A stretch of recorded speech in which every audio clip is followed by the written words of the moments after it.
Bonjour à tous, je suis Anne-Sophie Cronin-Berger, praticienne en Ayurveda et vous êtes sur la chaîne Om Devi Ayurveda. Dans cette vidéo, aujourd'hui, nous allons parler de la pharmacopée ayurvédique.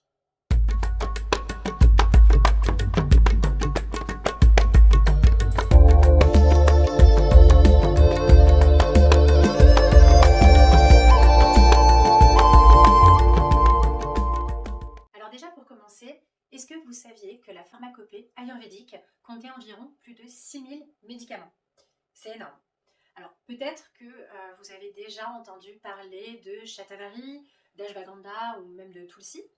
Ce sont des plantes qui font partie de la pharmacopée ayurvédique. Alors, si vous connaissez ces plantes, peut-être que oui, vous vous intéressez déjà un peu aux plantes ayurvédiques. Mais il faut savoir que dans la pharmacopée ayurvédique, il n'y a pas que des plantes. On peut retrouver également des métaux comme l'or, l'argent, le cuivre. On peut également retrouver des minéraux comme le quartz, toutes les pierres précieuses et semi-précieuses. Et on peut même retrouver aussi certaines substances animales. Il y a la chair de certains animaux. Il y a aussi le lait de certains mammifères, comme le lait de vache ou le lait de chamelle, le lait de chèvre. Et il y a aussi l'urine. En l'occurrence, moi, je ne recommande pas d'utiliser de l'urine de vache, par exemple, pour soutenir le système immunitaire, même si c'est une thérapie qui existe et qui est inscrite dans les livres anciens ayurvédiques. Voilà, donc la pharmacopée ayurvédique est très riche, très large, euh, et il faut faire attention lorsque l'on ouvre cette pharmacie. Pourquoi? Parce que selon les textes anciens, une substance peut être médicament, mais elle peut être aussi et en même temps poison. C'est pour ça que il faut toujours consulter l'avis de son praticien en Ayurveda avant d'envisager de consommer une plante ou n'importe quel autre traitement ayurvédique. Et même lorsque vous êtes sujet à une pathologie, que vous avez une maladie qui est déjà installée, il faut indiscutablement demander l'avis de votre médecin avant de consommer une plante, un métal ou un minéral issu de la médecine non allopathique. L'étude de ces plantes, donc, ou de ces minéraux, alors je vais dire beaucoup de ces plantes parce que moi, personnellement, je m'intéresse beaucoup aux plantes ayurvédiques, plus qu'au reste. Pas parce que le reste est moins important, mais parce que c'est une branche que j'affectionne énormément. Euh, donc, il y a une étude de cette pharmacopée ayurvédique qui a été faite presque au tout début de l'Ayurveda par les grands sages qui ont reçu les informations concernant l'Ayurveda. Et cette étude a un nom. On l'appelle la Dravya Guna Rasa Shastra. Alors, Dravya, ce sont les substances. Guna, ce sont les qualités. Donc, les qualités des substances. Dravya Guna. Rasa, ça peut avoir plusieurs significations. On peut parler du jus, de la sève, on peut parler de la saveur, du goût, quelque chose d'appréciable. Voilà. Et Shastra signifie l'enquête, la science, la recherche, le débat, la discussion autour d'eux. Donc Dravya Guna Rasa Shastra.